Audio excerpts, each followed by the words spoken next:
राजा श्वेतकेतु, जो कि भोलेनाथ के परम भक्त थे, उन्होंने काल को भी जीत लिया था। राजा श्वेतकेतु सदाचारी, सत्यवादी, धर्म के मार्ग पर चलने वाले शूरवीर और प्रजा पालक थे। वह अत्यंत ही निष्ठा और प्रेम भाव से प्रजा का पालन और अगाध आस्था और श्रद्धा भाव से शिव भक्ति करते थे। उनके इस भक्ति भाव से महाकाल अत्यंत प्रसन्न थे। उनकी कृपा से श्वेतकेतु के राज्य के लोग दुख, दरिद्रता, अकाल मृत्यु और महामारी से अछूते थे।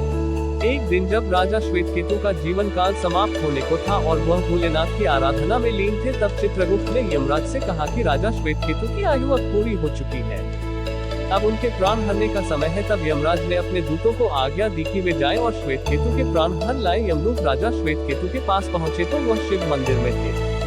दूत बाहर ही खड़े हो गए। श्वेतकेतु गहरे ध्यान में थे। बहुत देर हो गई, न श्वेतकेतु का ध्यान टूटा न यह दूत हिले।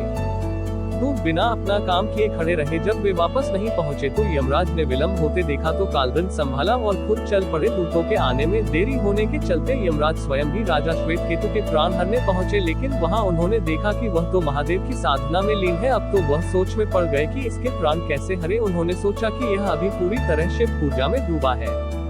इस स्थिति में शिव पूजा का उल्लंघन नहीं किया जा सकता। तब वह भी बाहर ही खड़े हो गए। उधर जैसे ही काल को इसकी सूचना मिली तो उन्होंने तलवार निकाली और शिव मंदिर में जा घुसे। काल ने देखा कि राजा श्वेतकेतु अभी भी भगवान शिव के लिंग स्वरूप के सामने बैठे ध्यान मग्न है। वह झपट कर आगे बढ़ा और जैसे ही उसने राजा श्वेतकेतु का सिर काटने के लिए तलवार उठाई, शिव ने अपना तीसरा नेत्र खोलकर काल की ओर देखा।